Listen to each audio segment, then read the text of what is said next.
இப்போ பார்த்தீங்கன்னா, உடனே முன்னேற மாட்டாங்க. உடனே யாருமே இப்போ சிவாஜி கணேசன் பராசக்தி படத்தில நடிச்சாரு.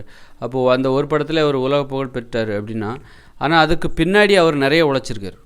அதற்கு பின்னாடி நெறைய நாடகத்தில நடிச்சு, படிப்படியா தான் யாருமே உயர்வான இடத்துக்கு வர முடியுமே தவிர, ஒரு திடீர்னால யாரும் உயர்வான இடத்துக்கு வர முடியாது. அதுபோல இப்போ ஏ.ஆர். ரஹ்மான் ரோஜா படத்தில மியூசிக் பண்ணாரு. உடனே அப்போ உலக புகழ் பெற்றார். ஒரே படத்திலே அவர் உலக புகழ் பெற்று விட்டார். அப்படி இருக்கும்போது, ஆனா அதுக்கு அது ஒரே படத்தில வந்துட்டாரே அப்படின்னு நெனச்சிடக்கூடாது.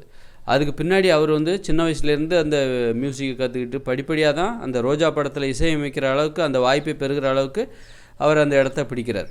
அதன் பிறகு தான் ஒரு உலக புகழ் பெறுகிறார். அதனால் எப்போவுமே நம்ம முன்னேறணும்போது இந்த மாதிரி நமக்கு வரவேற்பு இல்லை, யாருக்குமே நமக்கு தெரிய மாட்டேங்குது, அல்லது புகழே இல்லை, அல்லது பணமே கிடைக்க மாட்டேங்குது, நமக்கு வருமானமே இல்லை, நம்ம செய்கிற தொழிலில் வருமானமே இல்லை அப்படின்லாம் நினச்சிட்டு சோர்ந்து போயிடக்கூடாது.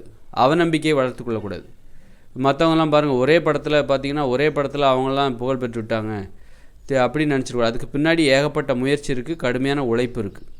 படிப்படியாக தான் எல்லாருமே முன்னுக்கு வர முடியுமே தவிர, திடீர்னால யாரும் உயரமான இடத்துக்கு நம்ம போக முடியாது. அப்படிங்கிறத நம்ம தெளிவாக புரிஞ்சுக்கணும். அப்போ தான் நாம் ஏதாவது ஒரு முயற்சி, நம்ம லட்சியத்தை அடிப்படையாக கொண்டு ஒரு முயற்சியை செய்யும்போது மற்றவங்க அது வரவேற்பு இல்லாத மாதிரி தெரியும். வரவேற்பு அல்லது நமக்கு அது நமக்கே சந்தேகமாக இருக்கும். உண்மையிலே இது நமக்கு பிடிக்குமா, நாம் சொல்கிற விஷயங்கள் நாம் செய்கிற ஒரு செயல்பாடு மற்றவங்களுக்கு பிடிக்குமா, வரவேற்பாங்களா மாட்டாங்களா அப்படிங்கிற அந்த இதெல்லாம் இருக்குது. அந்த சந்தேகம்லாம் நமக்கு வேண்டாம். யாராக இருந்தாலும் படிப்படியாக தான் முன்னேறுவாங்களே தவிர, திடீர்னால யாரும் ஒரு மிகப்பெரிய ஒரு புகழை பெற்றுவிட முடியாது என்பதை புரிந்து கொள்ள வேண்டும்.